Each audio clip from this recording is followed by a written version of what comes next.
दोस्तों, आखिर अमेरिका का वो ताकतवर समूह जो ये चाहता था कि भारत की प्रतिष्ठा को ठेस पहुंचाकर भारत का नाम पूरी दुनिया में खराब कर सके, उस षड्यंत्र में कुछ हद तक कीनिया फंसता हुआ दिख रहा है।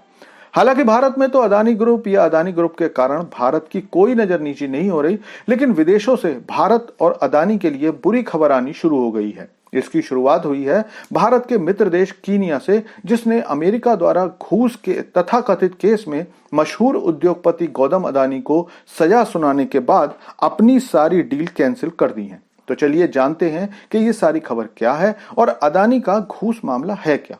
लेकिन आप लोगों से रिक्वेस्ट है कि वीडियो को लाइक कर दिया करो, क्योंकि इसी से हमारी रीच बढ़ती है। और अगर चैनल को सब्सक्राइब नहीं किया है तो चैनल को भी सब्सक्राइब कर लीजिए, क्योंकि यहाँ आपको डिफेंस, फाइनेंस और फॉरेन पॉलिसी पर वीडियोस रोज मिलते हैं।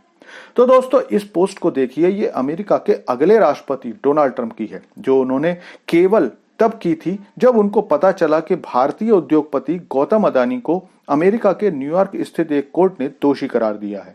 इस पोस्ट में ट्रंप कह रहे हैं कि डेमोक्रेटिक पार्टी के लोग अपने वामपंथी जजों से कोर्ट के मान सम्मान को भी ठेस पहुंचा रहे हैं और उनके शपथ ग्रहण समारोह तक नए जजों की नियुक्ति नहीं होनी चाहिए। दरअसल ट्रंप जानते हैं कि गौतम अदानी को इसलिए निशाना बनाया जा रहा है क्योंकि वो एलन मस्क और ट्रंप को लगातार सपोर्ट करते रहे हैं, और ये बात डेमोक्रेटिक पार्टी को कतई भी पसंद नहीं है।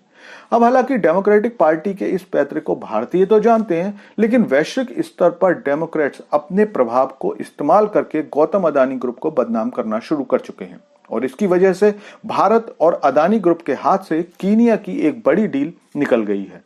दरअसल हिंद महासागर क्षेत्र में अफ्रीकी महाद्वीप में भारत का एक पुराना मित्र देश कीनिया है। कल अदानी से संबंधित खबर आने के बाद कीनिया के राष्ट्रपति विलियम रूटो ने कहा कि उन्होंने एशिया के सबसे अमीर व्यक्तियों में से एक के खिलाफ अमेरिका से लगे रिश्वतखोरी और धोखाधड़ी के आरोपों के बाद भारतीय व्यवसायी गौतम अदानी के साथ करोड़ों डॉलर के एयरपोर्ट डेवलपमेंट और एनर्जी डील्स को रद्द कर दिया है। दरअसल कीनिया की राजधानी नैरोबी में देश के सबसे महत्वपूर्ण और प्रमुख हवाई अड्डे का मॉडर्नाइजेशन और इसके अलावा इसी एयरपोर्ट पर नए टर्मिनल के अलावा रनवे के निर्माण के काम के लिए अदानी ग्रुप और चीन की एक कंपनी के बीच कंपटीशन था।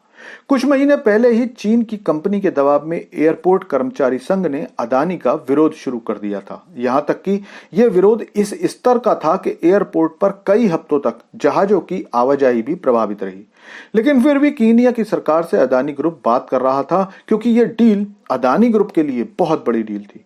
इसके बाद अदानी ग्रुप 30 सालों तक इस एयरपोर्ट का संचालन करने वाला था। लेकिन कल अमेरिका से आई खबर के बाद चीन अपनी चाल चल गया। उसने कीनिया की सरकार पर दबाव डलवाकर इस डील को खत्म करा दिया।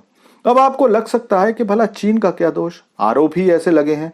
तो देखिए, पहली बात जो ध्यान देने की है कि कीनिया में चीन का काफी बड़ा निवेश है।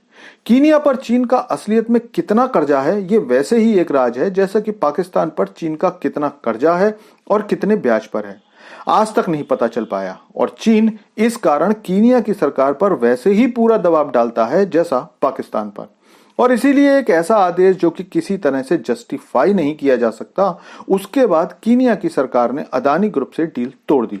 वरना आप ही सोचिए, अदानी ग्रुप भारत में है, टेंडर भारत में था, और अगर रिश्वत भी दी गई है तो भारत में दी गई है, तो भला अमेरिका को इससे क्या लेना देना। हाँ, भारत की कोई अदालत इसमें अदानी ग्रुप को अगर दोषी मानती तो बात समझी जा सकती थी।